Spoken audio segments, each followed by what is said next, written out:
Olá, seja bem-vindo ao Cidadania em Debate, produzido pelo Tribunal Regional Eleitoral de Mato Grosso em parceria com a TV Assembleia.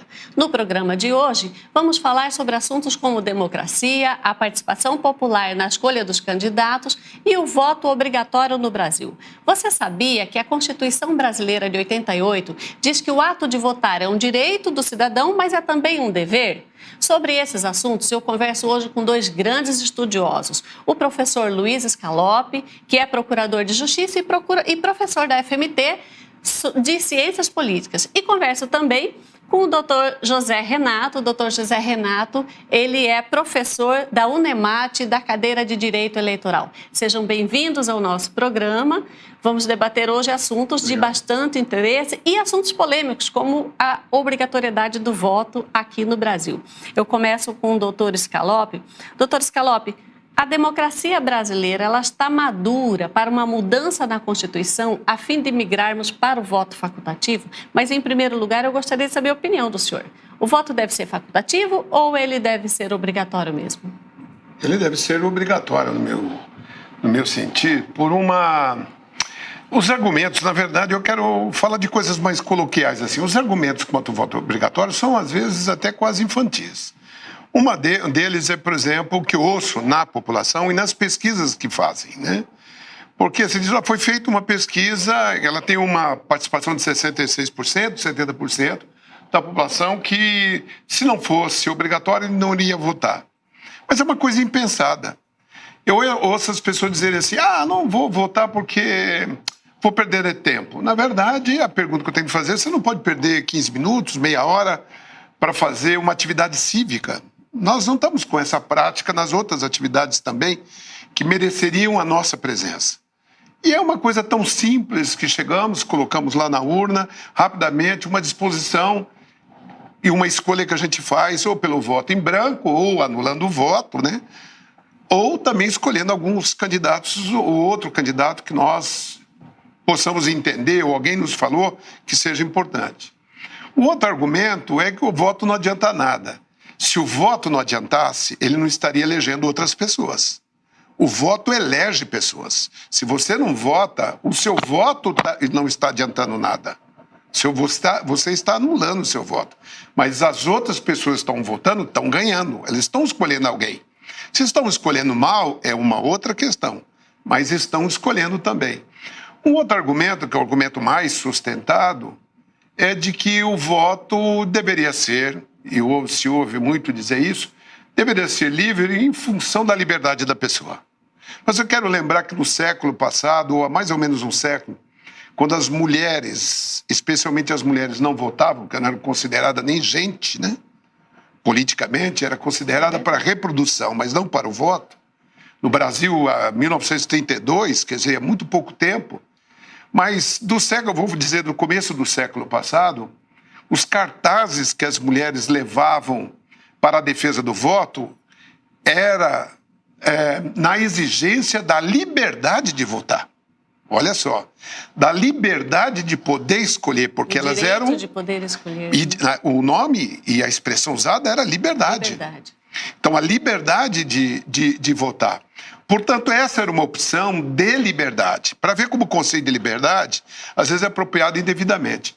E uma quarta coisa aí que me preocupa muito, porque eu acho que é um argumento inteligente, que eu já ouvi gente dizer isso e acho muito importante. Quando nós votamos conscientes, preocupados, pensados, eu acho que a maioria da população faz isso, mas ela vota com o que tem, por alguma razão, mas ela faz pensando. Eu tenho uma visão bem otimista da votação. Quando nós fazemos uma votação, a gente vota por outros também. Vota por aqueles que não têm consciência, as pessoas mais informadas votam pelos que não estão informados. Então, o seu voto tem um valor também importante, assim, é uma contribuição para aquelas pessoas, para os grupos que não votam, não participam ativamente. Porque quando você dá seu voto consciente, é bom lembrar que ele está se contrapondo àqueles votos que são dados consciente, mas dos interesses mais escusos que estão por aí. Portanto, os votos muitas vezes são dados também para defender interesses próprios. Portanto, o voto é uma grande arma. Eu acho que ele é obrigatório porque deve ser obrigatório, independente de qualquer coisa, porque ele é uma garantia da participação popular, política, que dá sustentáculo para a democracia, porque a democracia sem isso não funciona. Nós estamos vendo o Brasil como ele está, porque não há transparência, não há acesso pleno às informações. As informações não são dadas de uma forma que a gente chama cognitiva, ou seja, que a população possa compreender, e não tem inserção da pessoa na população. Eu tenho feito estudos, inclusive, sobre isso, depois menciono. Então, essas argumentações são argumentações que eu queria fazer mais coloquiais, da minha compreensão de que não custa nada, é tão importante votar. Na opinião do senhor, por exemplo, o voto é um direito, mas é também um dever para com a coletividade? É um dever individual para com o futuro do coletivo? Então, quando eu falo em liberdade, me dá vontade de dizer para a pessoa, não, eu quero ter liberdade para escolher, para ir votar ou não. Eu quero perguntar, você está fora do mundo? É você e você? Quando você anda numa rua asfaltada, quem asfaltou ali aquilo? Quem está organizando aquele seu fluxo onde você está? A tua vivência na cidade ou na zona rural, ela tem uma presença do poder público, uma presença da população. Há decisões políticas que são aplicadas e executadas aí. Portanto, quando você diz assim, não, eu quero ter a liberdade, o que você está é omisso. Você está querendo dizer que as pessoas possam fazer o que quiser com aquilo que é público. Mas na hora que você vai em determinados lugares, você faz exigências. Então, eu diria assim, no limite, que a pessoa que diz que ela devia ter liberdade de votar, ela também devia chegar nos lugares e nunca reclamar. Porque se ela não quer contribuir para a escolha, e as várias escolhas que nós fazemos estão dentro de um voto, porque são muitas escolhas. Nós estamos no voto escolhendo direito do consumidor, direitos sociais, direitos econômicos. De acordo com o perfil do candidato. Claro, do projeto. Então, nós precisamos ampliar a consciência da população. Mas eu acho de um egoísmo, de um individualismo muito grande. É tão irresponsável que muitas vezes eu acho que é infantil. Por isso, o voto obrigatório, porque nem o ônus, nem o peso. Doutor Renato, na condição de professor de direito eleitoral, na condição de advogado eleitoralista e cidadão, o senhor é favorável ao voto facultativo ou o senhor acha que devemos permanecer com o voto obrigatório e por quê? Olha, Mariane, eu tenho um entendimento bastante parecido com o professor Scaloppi.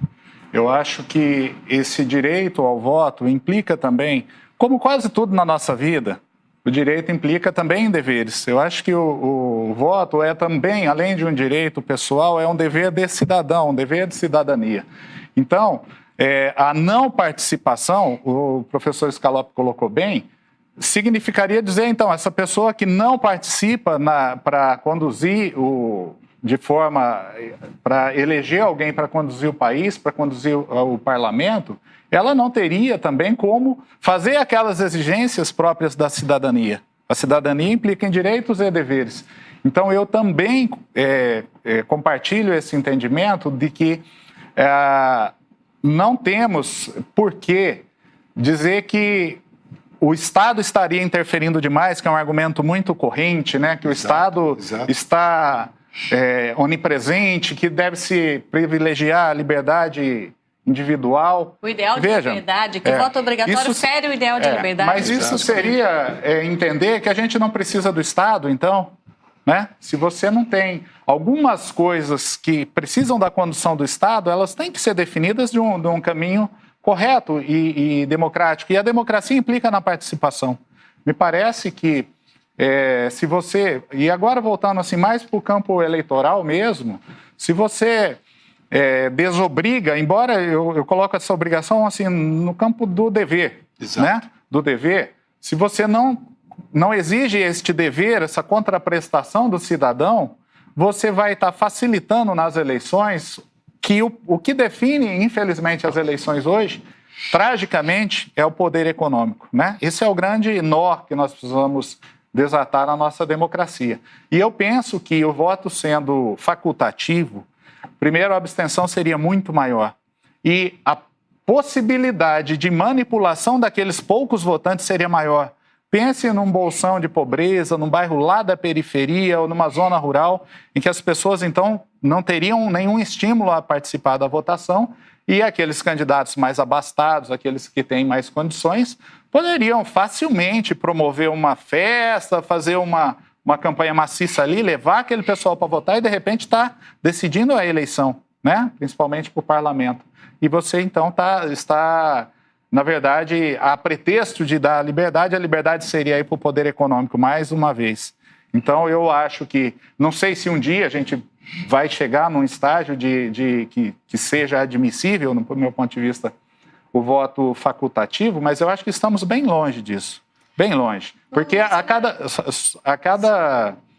cada eleição que vem passando, a gente tem esse fenômeno, e é isso que suscita, né? Uma maior abstenção, professor, mais votos nulos, mais votos em branco. A gente tem isso muito particularmente a partir de 2013, daquelas manifestações, né? Então já eleição de 2014, eleição de 2016, um abstenteísmo muito maior, uma anulação de votos em branco, a ponto de cidades como São Paulo e Rio de Janeiro, os votos nulos, brancos e abstenções superarem o do primeiro colocado. Isso aconteceu em Mato Grosso, em vários municípios. E em Mato Grosso, em Cuiabá, eu, salvo engano, na última eleição também.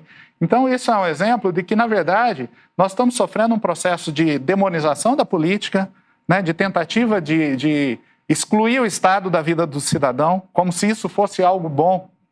E eu acho que não é. O Estado é necessário, o Estado tem que estar aí para prover, especialmente a redução de desigualdades, né? E se você não participa do processo eleitoral, se você aliena a população, e eu acho que, infelizmente, a mídia tem um papel nessa desacreditação da política, não porque não devesse divulgar todos os escândalos, os problemas que nós tivemos, não, mas também devemos ter uma consciência, e talvez a imprensa deveria colaborar, para que as pessoas entendam a necessidade da participação popular, né? Que é aí que mora ou que reside a possibilidade de nós superarmos essa crise política, e não dizer, não, quem é da política é criminoso, quem é da política é fora, precisamos daqueles outsiders, né? Aquelas aventuras que às vezes acontecem e que dão péssimos resultados, né? Vamos colocar aí, por exemplo, um exemplo bem distante, o Donald Trump nos Estados Unidos. Então, essa demonização da classe política, eu penso que não é boa também, porque isso implica no desinteresse da população, e aí a pessoa, professor, às vezes não vai lá votar, né, porque cria essa consciência de que não adianta, que é tudo farinha do mesmo saco, que não há uma saída, e aí deixa o Léo, então, quer dizer, quem vai prover? Né? Concordo perfeitamente com isso. Vamos voltar a falar sobre esses assuntos e também sobre mitos e verdades sobre as eleições. E temos também números de pesquisas realizadas sobre esses assuntos. A gente volta já, logo depois do intervalo.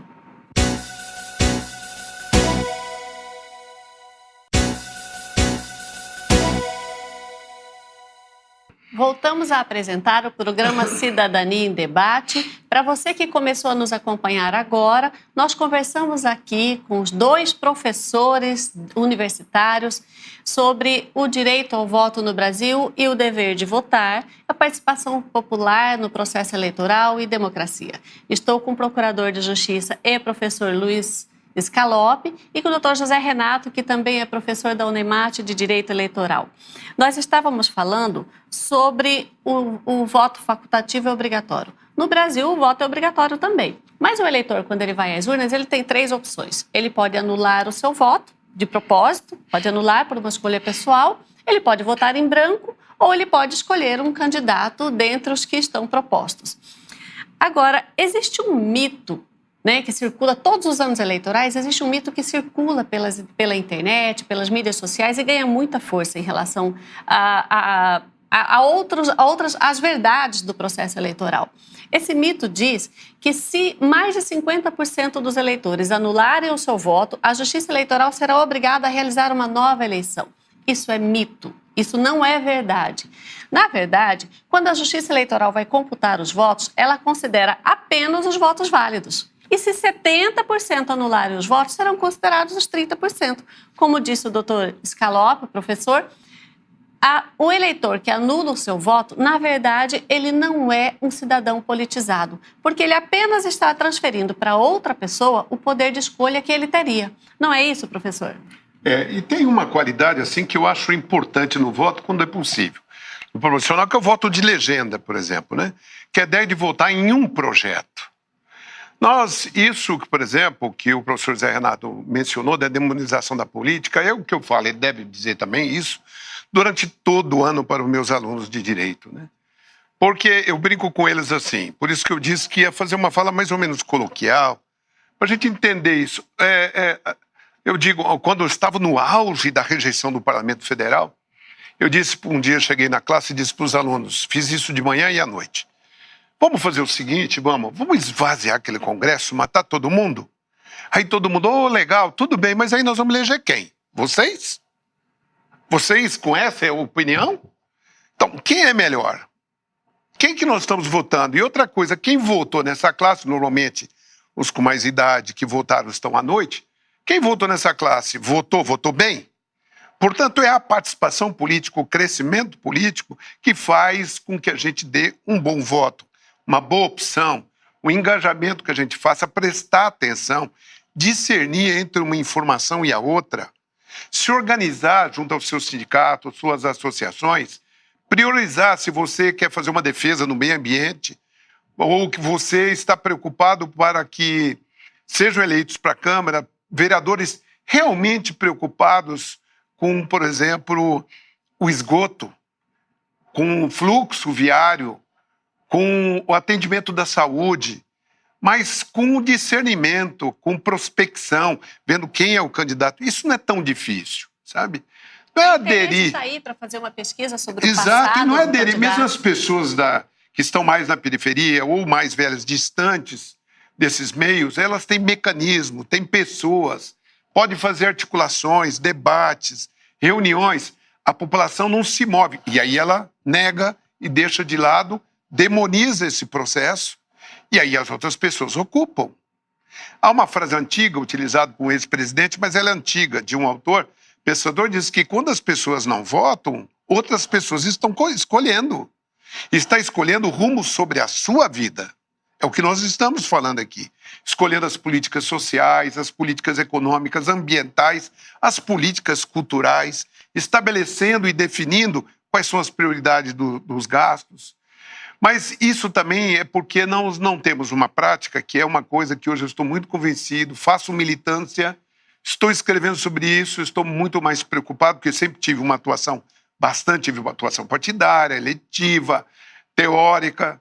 A minha grande preocupação é ampliar os espaços de participação democrática na sociedade. Eu acho que a democracia não se consolida, não se expande, não adquire substância se nós não participarmos. Se nós não realmente estivermos presentes, nós precisamos estar presentes nisso. Alguns autores, até liberais norte-americanos, outros autores que defendem, são teóricos da democracia, estudiosos, referenciados para todos, que defendem até mais avançado. E dizer isso no Brasil, às vezes, parece pecado, né? Mas eles dizem, e eu estou dizendo que são norte-americanos, liberais, não são pessoas, são europeus esclarecidos, que têm uma vivência, teóricos brasileiros, que pensam, que elaboram pesquisas mais bem planejadas sobre isso. Eles dizem que a participação deve ser até mesmo no local de trabalho, que é o local, há um autor que diz que é o local mais insidioso, portanto, é o mais, onde você mais sofre, que é o lugar do trabalho. Claro que você precisa ter uma prática democrática também na sua casa, né? No seu bairro, na sua rua, na aula, quando eu estou dando aula, e também dentro do ônibus, e também numa fila, né? Porque eu vejo pessoas, por exemplo, entram numa fila e pega lá do preferencial e pega do normal, e fica disputando qual é o lugar, e depois você pergunta se ele votou. Ah, eu não voto, não acredito. Então, ele, ao mesmo tempo, fazendo malandraginha e dizendo que os outros são malandros. Então, essas coisas estão em casa também, é o que eu ando pensando hoje. Nós precisamos mudar nossa prática democrática. Nós. Então, essa conquista que pode um dia definir, não sei se o Zé Renato concorda com isso, como ele estava dizendo, um dia pode até mudar, pode talvez essa conquista um dia permitir que ele seja facultativo. Mas o que eu acredito que um dia, se isso acontecer, aí que as pessoas vão na urna. Elas vão exigir o que exigiram sempre as mulheres para ter o direito de voto. a liberdade de votar, o dever de votar. Concordo com o Zé Renato. É um dever desse tamanhozinho. Eu acho que é dizer à população assim, aquele que fala que o voto não pode ser obrigatório, pense um pouco se ele não pode contribuir com um deverzinho desse tamanho. Tomara que ele pense o que vai fazer, né? Nisso daí. Mas eu deixaria essas contas aí do voto obrigatório, do voto, por exemplo, válido ou não, numa expressão que eu acho assim, a prática democrática do voto já valeu para mim. Já valeu. Ele votando em branco, nulo ou em alguém, valeu para mim. Mas eu perguntaria para a pessoa, não dá para você pensar um pouco mais para não votar nulo e branco? Votasse na legenda, tem tantos nomes. Eu acho assim, é um abandono da sua participação que no Brasil, o brasileiro hoje não pode fazer. Por quê? Pelo simples caso, como estava dizendo o Zé Renato, o poder econômico se apropriou e apropria do poder político. Então, na opinião do senhor, o cidadão que vota em branco ou propositalmente anula o seu voto, ele não é um cidadão politizado? Ele não é politizado, mas é um bom cidadão, porque foi votar, não aquele que vota dizendo, vou votar porque não me interessa. Ele está dizendo, nesse momento, não estou com escolha, estou com muitas dúvidas, eu penso assim, né? E ele, então, decide assim, eu nunca fiz isso, né? Mas eu vou votar em branco porque eu não estou assim com isso. Eu acho que ele praticou o dever dele. Entendeu? Agora, eu pediria mais para ele. Não dá para você, ao invés de votar nulo ou branco, optar por alguém? Será que não tem alguém melhor? Não dá para fazer uma experiência, uma prática? Da outra vez você votou em quem? Porque nós temos pouca memória. Quase todos não lembramos em quem votamos. Então, quem se votou da outra vez? Está satisfeito? Acompanhou ele? Não, não acompanhei. Então, eu acho que a presença dele já é uma coisa de cidadão. É uma prática participativa. Só que ele tem de ir até a urna, na hora que ele espera, na hora que ele vai na urna, ele se sentir como cidadão participando. O cidadão precisa se dar valor. São iguais às audiências públicas que se faz. Aqui no Mato Grosso não se faz, mas é obrigatório, mas não se faz. Por exemplo, discutir orçamento participativo, ele é fingido. Mas eu fiz um levantamento de 53 audiências públicas feitas na área metropolitana agora. Primeiro, uma pesquisa mostrou que a maioria das pessoas não sabe. Nós somos na área metropolitana. Várzea Grande e o entorno da cidade. Livramento, Antônio Verger, Chapada também, que agora entrou, e tem o entorno. As pessoas, a maioria, quase 75% da pesquisa que eu fiz, demonstrou que eles não sabem que tem uma área metropolitana que vai subordinar os planos diretores das cidades, de certo modo, como é, por exemplo, na Comunidade Europeia. E aí a maioria da população, quando eu fiz um levantamento grande sobre os problemas urbanos, ela identifica mais ou menos claramente, e eu fiquei satisfeito, quais são os problemas da vida urbana. Então ela está sabendo. Por que ela está fugindo do processo? Ela sabe porque ela sente na pele. Claro. Mas não está sabendo. Um projeto para solucionar. Exatamente. Eu conversei recentemente com um americano, e ele é classe média e se disse muito politizado. E, para minha surpresa, ele disse que não votou, ele não foi às urnas quando houve a última eleição presidencial. Mas disse que ele não se sente representado pelo presidente Donald Trump e ele disse que ele quer, assim como todos os amigos dele que são muito, ele se disse politizado, que são muito politizados e por isso não votam. Eles não querem esse presidente. Eu falei, mas você escolheu outro, que tinha outra opção? Não, eu não fui escolher porque eu sou uma pessoa politizada e eu não queria participar. Esse processo não me representa, eu não participei. E a discussão foi interessante porque ele disse que no primeiro mundo, os Estados Unidos são o primeiro mundo, uma massa muito grande de pessoas deixou de votar porque não queria escolher nenhum nem outro. Vocês que são professores universitários, o senhor é professor de ciências políticas e professor de direito eleitoral, vocês discutem isso em sala de aula? O que acontece ao redor do mundo, no primeiro mundo, onde o voto é facultativo? Tem alguns dados interessantes para trazer para a gente? Eu vou só mencionar, antes do Zé Renato mencionar, eu estava há muito tempo nos Estados Unidos e perguntei, porque eu fiz uma viagem que eu tinha vindo da Austrália, foi uma bolsa que eu ganhei, e eu perguntava para as pessoas, que era uma curiosidade minha, faz muitos anos isso, qual era a capital do estado? No avião, nos outros lugares, eles não sabiam. O norte-americano tem uma visão da economia porque ele se sente já abrigado economicamente, eles têm um direito civis muito forte, que a gente não tem no Brasil, é bom lembrar disso, um direito civis muito forte, tem sindicatos e associações muito fortes, Então, como ele tem essas coisas, ele diz assim, eu já estou mais ou menos abrigado por aqui. Mais ou menos abrigado. Mas é um indicador, que eu não sei citar a fonte agora, que eu verifiquei há muito tempo, dos Estados Unidos, onde, na verdade, quando a economia ela dá uma arrefecida ou há uma crise internacional, eles têm mais presença na urna. Então, na verdade, eles estão ali um pouco preguiçosos, sabe? Um pouco preguiçosos. Não gosto, protesto, fato politizado, não votem. Por que não votam? Tem candidatos alternativos.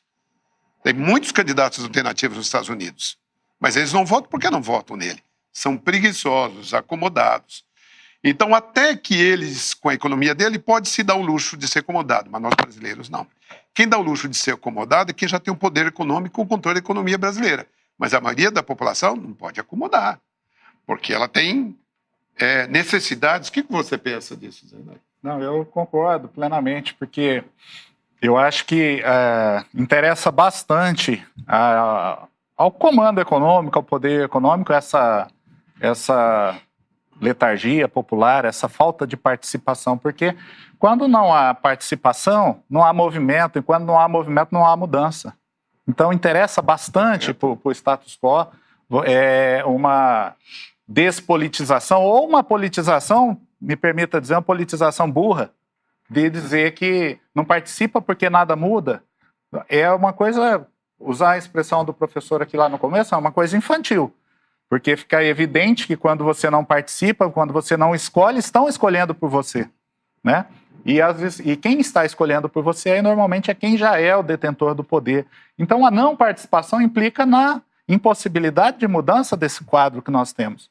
E nós temos um quadro no Brasil que, infelizmente, é calamitoso em termos de desigualdade social, né? Nós temos uma Constituição de 1988, chamada Constituição Cidadã, uma Constituição avançadíssima, que vem sendo desmontada, né, nos últimos anos, e agora parece que em ritmo frenético, vem sendo desmontada, e não se vê reação, não se vê população discutindo, não se vê uma oposição a esse quadro. Por quê? Porque nós estamos criando essa noção de que nada adianta. E se nada adianta, quer dizer, se não adianta a movimentação popular, eu não tenho dúvida que as mudanças, se eventualmente ocorrerem, são para agravar esse quadro que nós estamos tendo, né? Nós temos políticas sociais avançadas, até quer dizer, uma perspectiva de políticas sociais, de diminuição de desigualdades regionais, como parâmetro, como baliza da Constituição de 88. Isso está sendo despedaçado e não se vê uma reação popular. Né? Parece que depois do impedimento da ex-presidente Dilma, tudo se resolveu. Parece que a corrupção era um problema e não é mais. Isso, assim, livre de qualquer partidarismo, de qualquer ideologização desse debate aqui, mas eu digo, nós não podemos perder a capacidade de indignação, de tentar mudar. E o voto é o primeiro passo para isso, é o primeiro comando, né? É a melhor arma, né? É a melhor arma, nós não temos outra arma, a não ser que se volte, né, a uns períodos muito lá atrás e que não foram bons, ou se muita gente morreu, né? Não precisamos mais disso agora nós vivemos pelo menos formalmente uma democracia, então a população pode fazer as mudanças necessárias. Eu acho que o grande problema no Brasil, professor, é isso, também a gente se acomodar um pouco e achar que porque a cada 4 anos nós temos eleições, porque nós temos aquele velho bordão, as instituições estão funcionando, dizem, né? A gente achar que a democracia é só isso. A democracia no Brasil está parecendo assim, ó, a cada 4 anos você tem direito de escolher quem vai te dar a bordoada lá ou quem não vai, e você tem o direito de não ir. Depois então, a gente escolhe, né? Então, nós temos que ir para o intervalo agora. Nós vamos para o terceiro bloco e a gente continua essa discussão. Fique com a gente, nós vamos trazer no próximo bloco os números de pesquisa sobre voto facultativo e voto obrigatório no Brasil.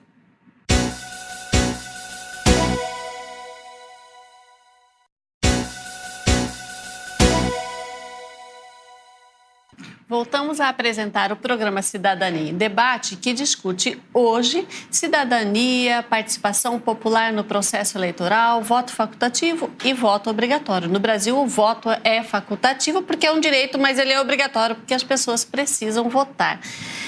Sobre esse assunto, o doutor Renato estava falando agora há pouco que a participação popular ela acontece como um marco, no dia da eleição, né? As pessoas acham que exercer a cidadania eu vou comparecer no dia, vou apertar a tecla, seja anulando o meu voto por protesto, seja escolhendo, mas que existem outras formas de participação popular e de exercício dessa cidadania nesse intervalo, nos anos não eleitorais.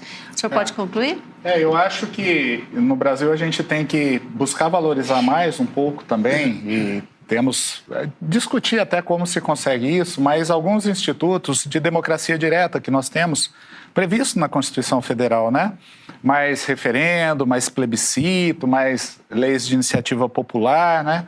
A participação popular, como o professor comentou agora há pouco, a necessidade de participação popular nas audiências públicas, nos conselhos municipais, né? Isso são formas de participação democrática, são formas de participação na condução da vida política do seu município e do seu país.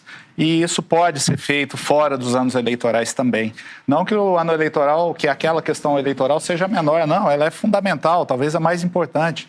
Mas se você tem uma consciência de participação política durante todo, mais intermitente, né?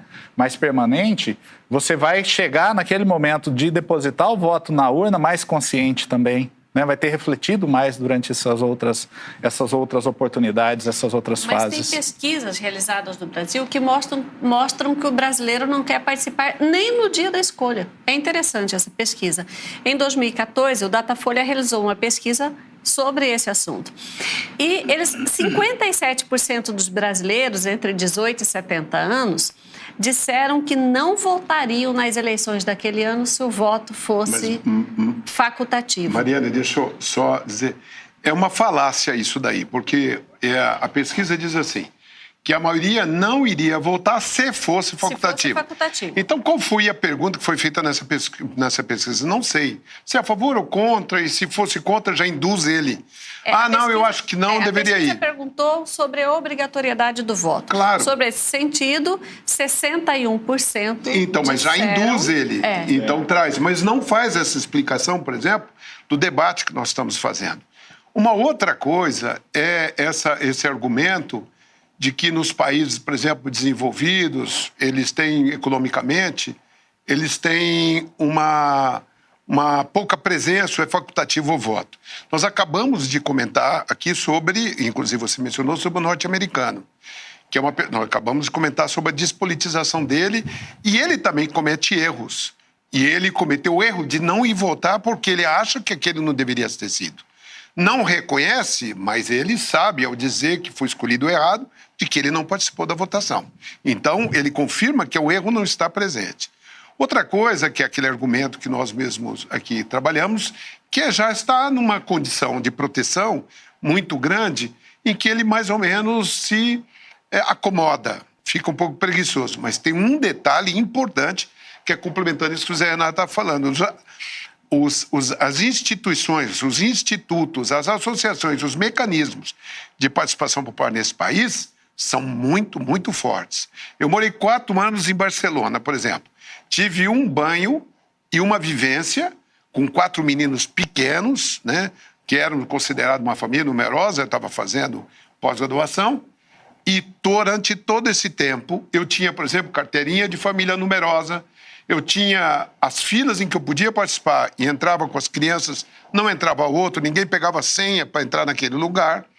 As colaborações voluntárias que eram feitas, como foram feitas desde as Olimpíadas famosas, que deram fama para Barcelona, no metrô, você via que havia uma interação, participação popular nas coisas mais mínimas. Na escola, por exemplo, a participação no refeitório da escola, como é que as crianças eram trabalhadas assim. Claro que isso em toda a Europa, em muitos lugares dos Estados Unidos, porque tem recursos, mas tem mecanismos. As defesas, como é que os professores participavam da escola, e inclusive numa escola em que meus meninos ficaram, primária, a maioria estrangeiros, a maioria esmagadora de estrangeiro. Tinha uma participação efetiva. As mulheres participavam da administração, comentavam, eram aceitas, um processo de educação. Então, nós temos isso no Brasil? Não. Fizemos eleição para diretor de escola, por exemplo, e muita gente não participa da sua comunidade. A comunidade escolar... Uma das pesquisas feitas agora pela região metropolitana, levantamento que foi feito, foi, por exemplo, que alguns lugares eles querem maternidade. E é interessante que esse desejo apareceu, foi lido até no Palácio do Governo, isso, entre tantos desejos da população, e eu me perguntava, por que eles nunca manifestaram isso e movimentaram? Eu tenho um levantamento de 53 audiências públicas, todas feitas, que eu estive presente, uma equipe da Procuradoria Especializada em ordem urbanística e meio ambiente. O senhor falou sobre algumas características... Só completar. Nessas 53, se eu somar a população que participou com muita propaganda... Que eu iria perguntar. Se eu somar a participação, olha, ela não dá, talvez, 2 plateias de cinema, sabe? Somar todas essas 53. E angustiosamente falando. Só que não só a população não participa, porque quando aparece a propaganda, o carro de som, quando tem, ela também não sabe como participa, mas não tem entidades que a representem, e há umas coisas que são importantes, inerentes, fundamentais para que esse processo aconteça, que acontece na Europa e nos Estados Unidos. Primeiro, os atos públicos que vão ser decididos têm que ser perfeitamente transparentes. Segundo, ele tem de ser informado. Qual é o custo da obra? Ele tem alternativa da obra, ele pode construir um pontilhão ou pode construir uma escola. Ele precisa saber. E ele pode decidir, inclusive decidir, não, eu acho que o senhor não deve gastar tanto dinheiro agora com essa escola, fazer apenas uma creche, porque esse dinheiro nós queremos utilizar, por exemplo, para resolver um problema do esgoto. Por que a população não pode decidir isso? Ela decide sua casa, mas não tem mecanismos. Então, na Europa, eles fazem isso. Então, o sujeito fica um pouco acomodado, que ele não vai votar. Aquilo o Zé Renato falou. Nós temos só a possibilidade daqui 4 anos. E eu sei que a pessoa cansa. Fala, só lá, mas porque ela também não reivindica antes. E eu quero finalizar aqui com a mesma angústia que o professor Zé Renato. Né? Com tanta manifestação que houvemos no momento oportunística, e depois a população foram aparecendo mais, quadrilheiros, violações ao meio ambiente, onde passamos por esses dias agora no julgamento do STF acompanhando agressões às leis ambientais. Nós estamos lá com o nosso movimento do Ministério Público Nacional presente, com as representações, e a população não se movimenta, não se indigna. Ou seja, nós precisamos aprofundar essa participação, uma educação política de participação. Um deles é o voto, mas tem muita coisa para fazer. A hora que estiver fazendo tudo isso, podemos até pensar se o voto pode... Não, eu trabalhei um ano inteiro no meu bairro, organizei, participei da escola, participei da segurança pública, participei disso e daquilo. Eu já estou com as representações aí, eu acho que os candidatos são bons, eu vou votar. Nesse momento já ficou quieto. É isso que eu queria dizer. Doutor José Renato, na opinião do senhor, então a gente pode chegar a um dia, o problema então é a educação? O Brasil pode desenvolver o processo educacional, pode amadurecer sua democracia para chegar lá um dia ao voto facultativo? Olha, Mariana, eu acho, assim, eu deixo isso para fazer uma análise, talvez eu não me sinto informado agora para fazer essa análise, porque eu acho que é só quando chegar lá que a gente pode fazer talvez essa constatação. Eu acho que esse não é um ponto central, não, pelo menos não é um ponto definitivo da nossa pouca intensidade política, pouca intensidade democrática nesse aspecto da efetiva participação popular. Eu acho que a gente precisa promover mais esses meios de democracia direta, né? Eu acho que, ao contrário do que vem sendo feito, nós precisamos fortalecer os partidos políticos.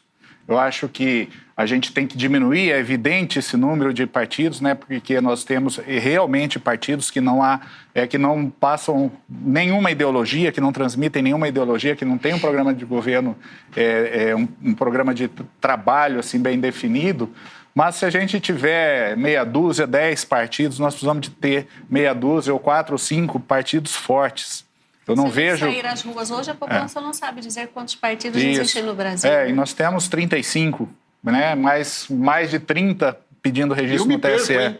Não, mas cada semana a gente tem que atualizar. Vocês são super bem informados. A cada semana a gente teria que atualizar, mas eu penso que a gente tem que ter menos partidos, mas a gente tem que ter partidos fortes.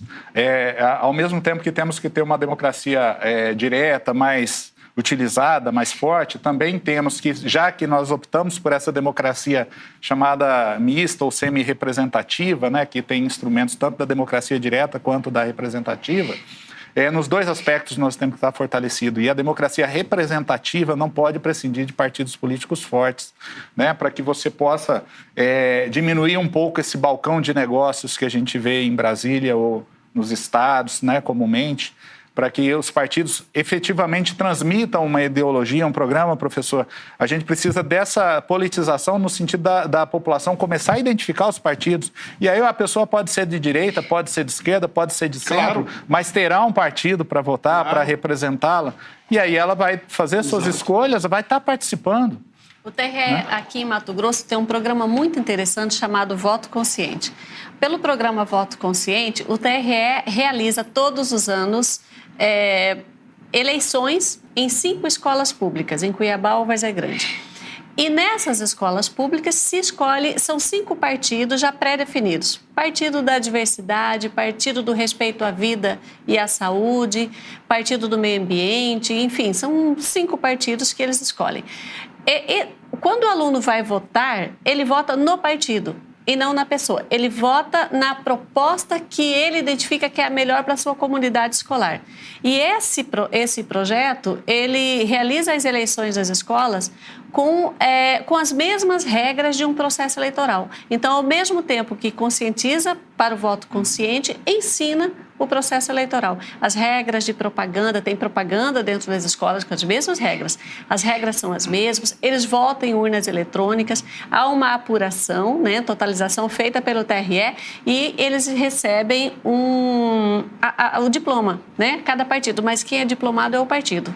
Então, toda a equipe que representa aquele partido sobe, né, ao palco para receber o diploma. E aquele partido ele é obrigado, no ano seguinte, a implantar aquelas propostas na comunidade escolar. O TRE acompanha junto com os professores. É bastante interessante. Maria, eu quero só lembrar o seguinte, eu estou me lembrando agora, com essa manifestação do Zé Renato, que eu concordo, né, espetacular. Por exemplo, nos Estados Unidos, 2 coisas. Uma que ele mencionou, que a gente precisava trazer aqui à baila, e na Europa também, quando você vota não é só escolha de candidatos e partidos. Você vota, faz plebiscito, você vota uma opção de coisa. E tem coisas, tem coisas assim que são ridículas, sabe? Se na escola você vai, por exemplo, oferecer fralda ou não, entendeu? Dependendo da comunidade. Não é ridículo, perdão, mas é assim... são coisas que parecem muito comuns, mas eu acho legal isso, entendeu? Por isso que estou me corrigindo. Porque manifesta sobre algumas coisas. Portanto, quando alguém nesse país não se manifesta, ele está realmente não discutindo essas coisas, porque também tem pena de morte, que é debatida, utilização de arma, menoridade penal, essas coisas são feitas, reflexões. Então, os partidos têm de também fazer um debate sobre isso daí. Então, eles estão, muitas vezes, ficando distante disso, porque ficam realmente acomodados. E a gente precisa lembrar que também tem pessoas nesses lugares, como tem aqui, pessoas que são pessoas que não querem se envolver, são alienadas mesmo. E é bom lembrar também que nesses lugares também o poder econômico ele tem muita força, mas tem muita organização civil que contrapõe isso. O movimento é forte. Aqui nós temos um Ministério Público, pense bem, todos os telespectadores isso. Na Constituição de 88, quando terminou a ditadura, não sei se o Zé Renato concorda com isso, nós tivemos de fazer um movimento, criar instrumentos e ferramentas institucionais, jurídicas, para fazer a defesa dos direitos culturais, sociais e econômicos tais. Quando foi para instalar isso, em plena Constituição de 88, nós não tínhamos nenhuma organização civil no Brasil para receber isso. Para mim, seria inerente, até razoável, que fosse a Defensoria Pública, que não estava organizada no Brasil. E fizeram o quê? Pegaram a única organização que existia, que era o Ministério Público, que era basicamente criminal, tinha uma atuação ainda tímida da defesa dos ausentes, das crianças, e trabalhava com relação à família um pouco. e deram todo esse papel para o Ministério Público que houve. Por quê? Porque as sociedades, as associações não estavam organizadas. Permitiram que associações que tivessem um ano com esse propósito, depois, para dar tempo a amadurecer, também poderia promover ações e tal. O que ocorre? Cuiabá, a grande Cuiabá, a área metropolitana do Vale do Rio Cuiabá, não tem uma entidade, isso é uma coisa horrível, não tem uma entidade, uma organização de estudo e pesquisas da organização civil sobre o meio ambiente urbano. Meio ambiente, conheço uma porção, hoje mesmo estava reunida com uma porção no Ministério Público, mas não conheço uma do meio ambiente. E quando eu faço uma afirmação, todo mundo se surpreende. A população de Mato Grosso, o estado de Mato Grosso, é um dos estados mais urbanizados do Brasil. As pessoas pensam um pouco, porque estão acostumadas a ver pasto, floresta, Pantanal, as pessoas estão na cidade. Então, a minha pergunta, vocês estão discutindo a cidade? Estão votando nas pessoas que estão discutindo a cidade? As pessoas estão na cidade, estão sabendo que tem problemas, estão indo no debate? Infelizmente, a população não participa de debates importantes para a cidadania. O nosso tempo acabou, infelizmente. O papo está muito bom, é muito bom conversar com vocês. É uma aula, né? São 2 professores, naturalmente. Mas obrigada a você que ficou conosco até agora. No próximo programa a gente se encontra e nós vamos discutir outros assuntos de interesse da cidadania. Obrigada e até logo.